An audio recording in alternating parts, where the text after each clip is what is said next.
विशेषत्वाने प्रशासनाने मला स्पेशली सांगितलं की तुम्ही मेळावा किती मोठा घ्या, पण आम्ही मात्र वाढवून देणार नाही. आणि अशातही तुमच्या सगळ्यांच्या प्रेमाने, सगळ्यांच्या सोबतीने, सगळ्यांच्या मदतीने या मेळाव्याला यशस्वी करता आलं. मी आवर्जून मनापासून तुम्हा सगळ्यांचे आभार व्यक्त करते.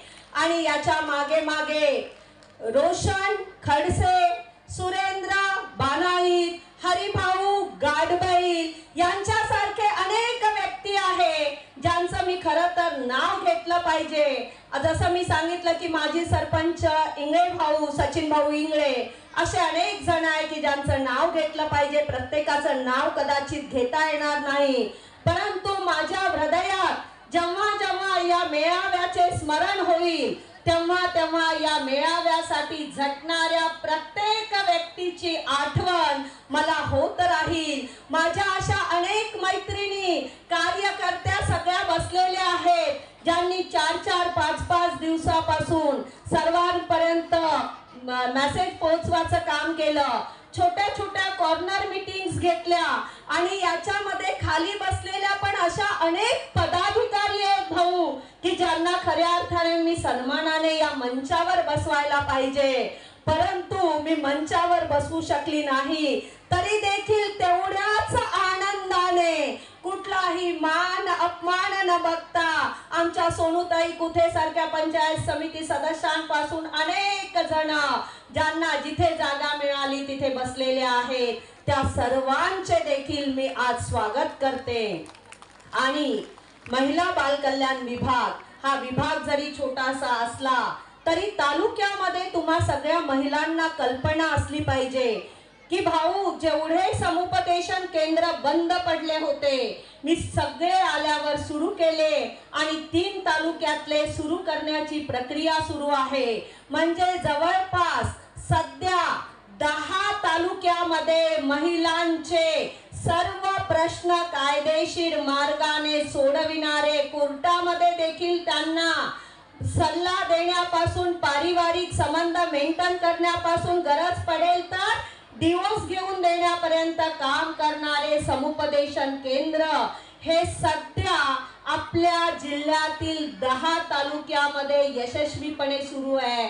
आणि प्रत्येक महिन्याला त्याचा किती केसेस झाल्या आणि किती सॉल्व झाल्या याचा आढावा घेण्यात येतो. आणि या सगळ्यांच्या वर जिल्हा परिषदेमध्ये एक समुपदेशन केंद्र चालते, ज्या केंद्रामधून मी सभापती झाल्यापासून आतापर्यंत 147 फॅमिली केसेस यशस्वीपणे सॉल्व करण्यामध्ये आम्हाला यश आलं.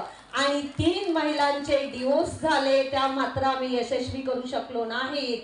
तर अशा प्रकारे समुपदेशन केंद्राच्या माध्यमातून महिला बाल कल्याण विभाग काम करते. तुम्हा सगळ्यांना सांगण्याचं कारण एकच आहे की एखादीला त्रास होत असेल, तिच्याकडे वकील करायला जर पैसे नसेल तर तिला घाबरायची गरज नाही. तुमच्या तालुक्यात समुपदेशन केंद्र आहे आणि तालुक्यात नसेल तर जिल्हा परिषद मध्ये समुपदेशन केंद्र आहे.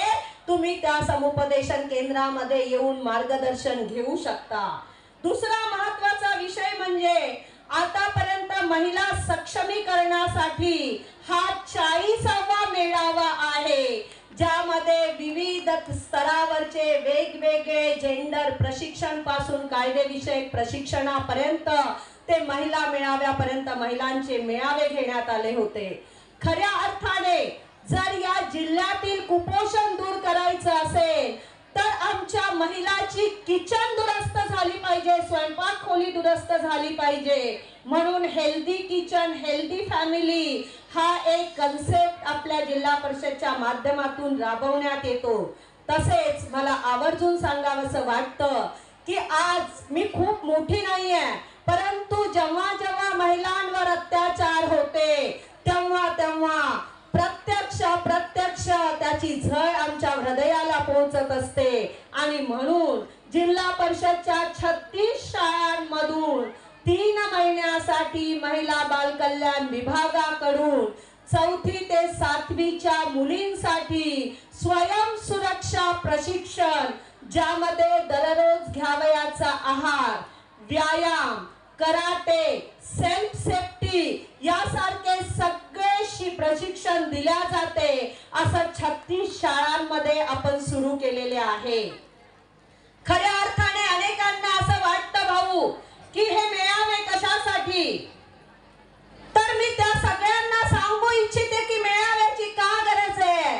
जेव्हा पिढ्यानुपिढ्या ज्या आमच्या महिलांच्या डीएनए मध्ये चूल आणि मूल एवढं सामावून घेण्यात आलं होतं आणि त्या महिलांचं जर सक्षमीकरण करायचं असेल, त्यांचं स्वतःचं अस्तित्व निर्माण करायचं असेल, तर त्यांच्या आर्थिक सक्षमीकरण करायचं असेल, तर खऱ्या अर्थाने आमच्या महिलांसाठी अशा प्रकारच्या मेळाव्यांची गरज आहे. कारण एकीकडे आपण म्हणतो की आमच्या संस्कृतीमध्ये महिलांना स्थान आहे आणि दुसरीकडे मात्र मी तुम्हा सगळ्यांना विचारते, अहो राजकारणी लोकांना बोलण्यावरही मर्यादा असतात. या रामायणाबद्दल का बोललात, महाभारताबद्दल का बोललात, पुराणाबद्दल का बोललात, अमक्याबद्दल का बोललात, परंतु जोपर्यंत जर माझी सावित्रीबाई बोलली नसती तर आम्ही इथे आलो नसतो. जर जिजाऊने प्रयत्न केला नसता तर शिवबा घडले नसते. जर अहिल्याबाई नवऱ्यासोबत सती गेली असती तर न्याय व्यवस्था आणि राज्य कर्तृत्व करणाऱ्या महिला उदयास आल्या नसत्या. आणि म्हणून आम्हाला बोलावं लागतं. खरंच आमच्या धर्म संस्कृतीमध्ये जे जे चांगले आहे ते आम्ही निश्चित रूपाने घेतलं पाहिजे, परंतु जे जे महिलांसाठी अयोग्य आहे त्याच्यावर प्रश्नचिन्ह निर्माण केले पाहिजे. मला विचारावंसं वाटतं, अनेकदा असं म्हटलं जातं की महाभारत महिलांमुळे घडलेले आहे, रामायण महिलांमुळे घडलेले आहे. हे शिवी आहे की स्तुती आहे हे मला कळत नाही. मी विचारते तुम्हाला, अहिल्या शिळा राघवे मुक्त केली, पदी लागता दिव्य होऊन गेली, जया वर्णिता शिनली वेदवाणी, नृपेक्षी कदा रामदास अभिमानी. मला सांगा, अहिल्या का शिळा झाली हो? गौतम ऋषीची बायको असलेली अहिल्या, गौतम ऋषीला युद्धात हरवता येत नाही म्हणून माफी असावी, परंतु इंद्राने तिचं स्त्रीत्व हरण केलं. आणि इंद्राने स्त्रीत्व हरण केलं, नवऱ्याचा बायकोवर विश्वास नव्हता आणि गौतम ऋषीने श्राप देऊन तिला शिळा बनविलं आणि रामाने तिला मुक्त केलं. यात महिलेचा दोष कुठे?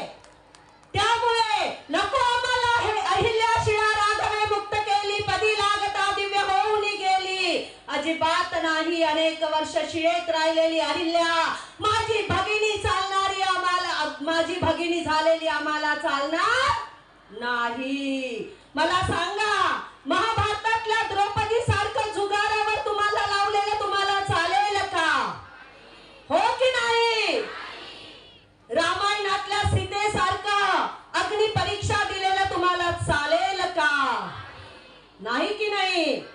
आणि त्यामुळे कुठे कुठे बोलणं गरजेचं असते आणि कुठे कुठे बोलावं लागतं.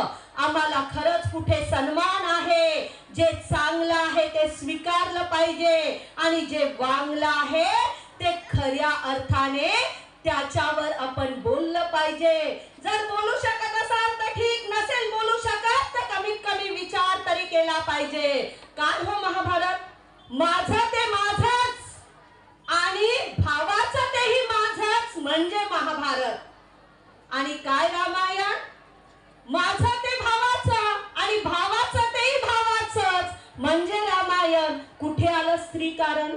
दिसते कुठे स्त्रीकरण? नाही. आणि म्हणून मला सांगावंसं वाटतं की खऱ्या अर्थाने आज गरजेचं आहे ते महिलांनी स्वतःच्या अस्तित्वासाठी लढणं, स्वतःच्या अस्तित्वासाठी एक पाऊल पुढे टाकणं, स्वतःचं वैचारिक सक्षमीकरण करणं. आम्हाला द्रौपदी व्हायचं नाही, आम्हाला सीता व्हायचं नाही, आम्हाला सावित्री व्हायचंय, आम्हाला जिजाऊ व्हायचंय, आम्हाला अहिल्या व्हायचंय, आम्हाला इंदिरा व्हायचंय, आम्हाला प्रतिभाताई पाटील व्हायचंय, आम्हाला कल्पना चावला व्हायचंय, आम्हाला द्रौपदी मुर्मू व्हायचंय. हा कुठेतरी ध्यास तुम्हा सगळ्यांना असला पाहिजे. आणि म्हणून आज मला आपणा सगळ्यांना उखाण्याच्या माध्यमातून सांगावंसं वाटतं की हळदी कुंकवाचे दिवस आणि उखाण्यांचे दिवस आमच्या व्रतवैकल्य देखील कोणासाठी? कोणासाठी? वटसावित्री कोणासाठी? हळदी कुंकू कोणासाठी? म्हणून एक उखाणा घेते. गोटाळ पांजरीच्या मैदानावर महिला बालकल्याणचा मेळावा. गोटाळ पांजरीच्या मैदानावर महिला बालकल्याणचा मेळावा. कुठवर घेणार फक्त नवऱ्यांच्याच नावाचे उखाणे. अवंतिका लेकुरवाळे म्हणते आता तरी स्वतःच्या अस्तित्वाचा ध्यास घ्यावा. आता तरी स्वतःच्या अस्तित्वाचा ध्यास घ्यावा.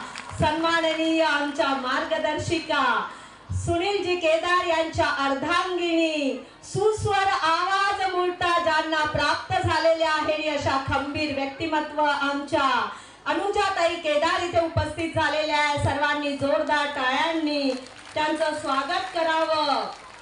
आणि आपणा सगळ्यांना आज विशेषत्वाने बोलायचं खूप, परंतु बोलण्यासाठी विशेष वेळ नाही. आणि म्हणून आपणा सगळ्यांना एक सांगते की खऱ्या अर्थाने संविधानाने दिलेली समानता, कायद्याने दिलेली समानता जर तुम्हाला अस्तित्वात आणायची असेल तर तुम्ही त्याची सुरुवात स्वतःला समान मानण्यापासून केली पाहिजे. आपल्या घरातून केली पाहिजे, स्वतःपासून केली पाहिजे, आपल्या मुलीसाठी केली पाहिजे. आणि ज्या दिवशी या समग्र महिला जाग्या होतील, इथे एवढ्या महिला आहेत, मला खरं सांगावं एक छोटे छोटे प्रश्न विचारते.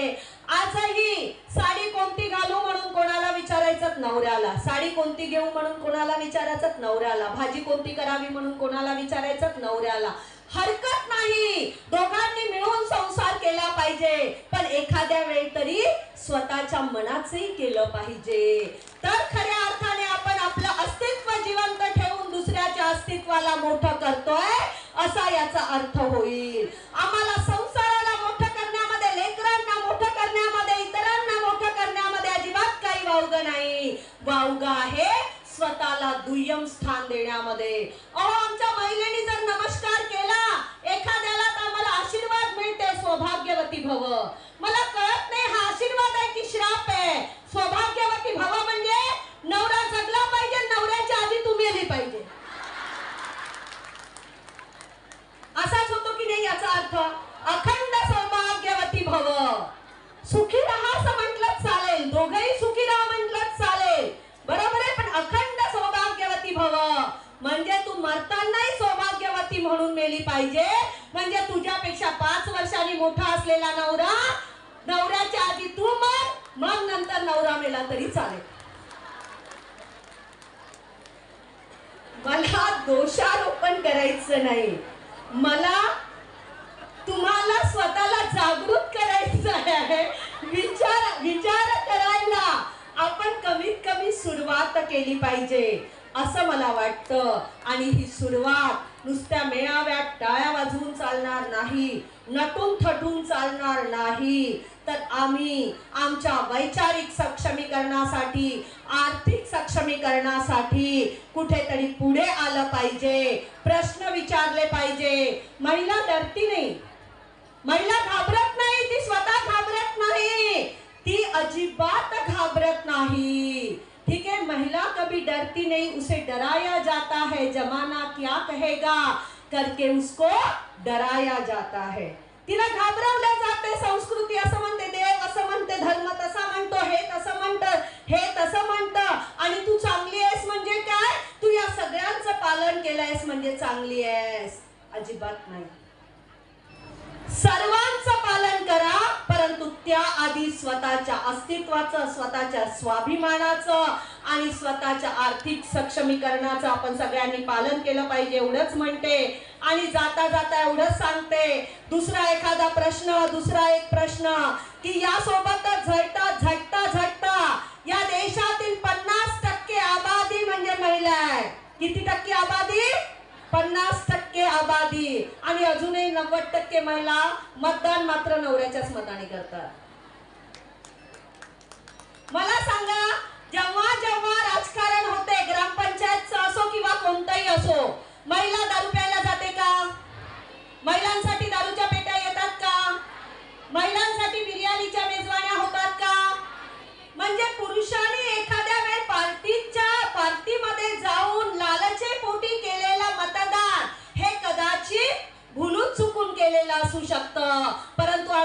महिलांना मुठभर चिवडा मिळाला नाही तोही मिळत नाही. आणि म्हणून महिलांनी केलेले मतदान हे वैचारिक दृष्ट्या असू शकतं. म्हणून विचार करून आपण आपले निर्णय घेतले पाहिजे हे आजच्या प्रसंगी सांगते. आणि ज्या दिवशी खऱ्या अर्थाने तुम्ही सगळ्या जणी जागृत व्हाल त्या दिवशी बिजली चमकती है, बिजली चमकती है तो आकाश बदल देती है, आंधी उठती है तो दिन रात बदल देती है, जब गरजती है नारी शक्ति तो इतिहास बदल देती है, तो इतिहास बदल देती है. आणि या इतिहास बदलण्याची सुरुवात या गोटाळ पांजरीच्या मैदानातून झाली पाहिजे अशीच आपणा सगळ्यांना दोन्ही हात जोडून विनंती करते. आणि तुमची मैत्रीण, तुमची सखी सोबतीण आणि तुमच्याच हृदयात असणारी अवंतिका लेकुरवाळे आपल्या शब्दाला